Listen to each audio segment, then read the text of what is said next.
Optimism, one of the most obvious components of positive psychology. Optimism has been defined as what you feel when a good outcome is not just possible, it's likely. This is what differentiates optimism from hope. Hope is believing and wanting a good outcome without necessarily expecting one. When we are optimistic, we are more willing to set higher goals and make an increased effort to actually achieve them. We also become more open-minded to the advice that we get from others. These results that come from being optimistic can also help lead us to greater success, showing that optimism is a great positive quality and an excellent motivator.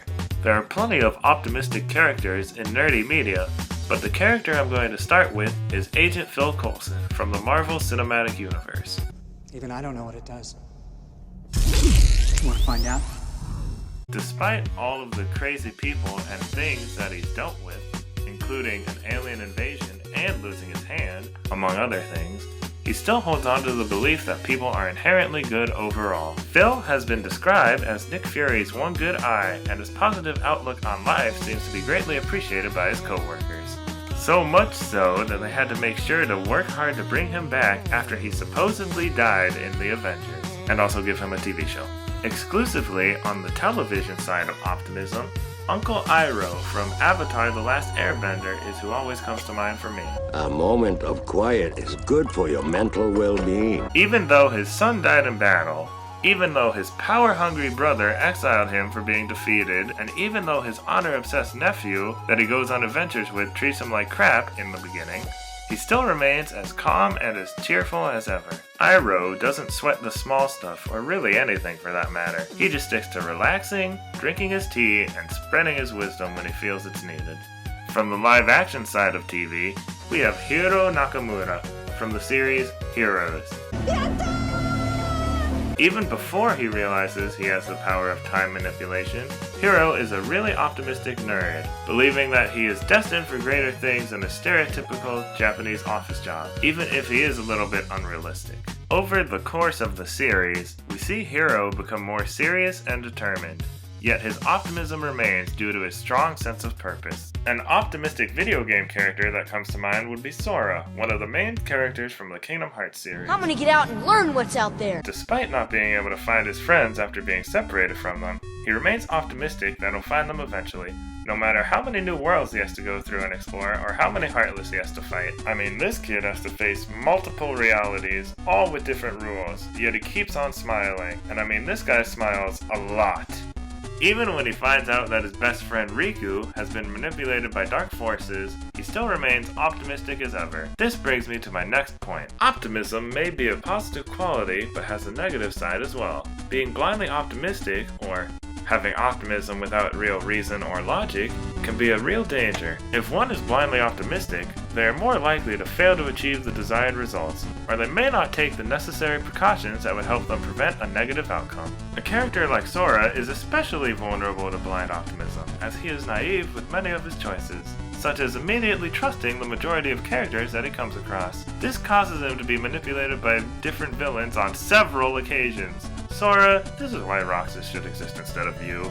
It's not always the heroes who are blindly optimistic, as villains can have this quality as well. Again, pulling from the world of Avatar, Zahir, the main villain of Season 3 of The Legend of Korra, contains this quality. That when you base your expectations only on what you see, you blind yourself to the possibilities of a new reality. Zahir is optimistic that his group will achieve their ultimate goal and create a better world because of it.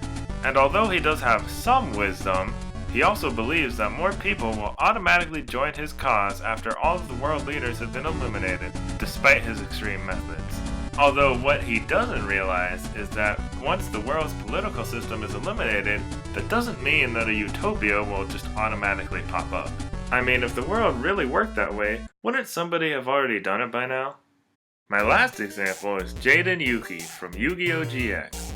Alright, get your game on! Jaden starts out as an overly optimistic teenager in the first season, and he'll usually keep going no matter how difficult or hopeless a situation seems. Jaden also cares about his friends a lot, and since he's the main protagonist, he also has to save them a lot. I mean, like at least every other episode. The latter villains of Season 3 use this weakness against him, and drive him into deep despair by eliminating his loved ones, which causes him to be possessed by the corrupt spirit of his past life. Jaden soon after becomes depressed and constantly wonders where he went wrong, and is also horrified by what he's done while being possessed. Jaden even resigns himself to be killed at the same spot his friends were sacrificed at, until his friend Bastion reveals that Belle, the main villain of the season, is responsible for everything that's happened. It's possible that if Jaden started out as a more serious person in the first place, maybe he wouldn't have had such strong negative emotions stirring within him later on. After the events of Season 3, Jaden becomes more cynical, brooding, and serious. He becomes distant towards his friends, and although he still cares about them, he doesn't want them to be put in danger again. Because of this, he tries to end his duels as quickly as possible, just not finding them fun anymore.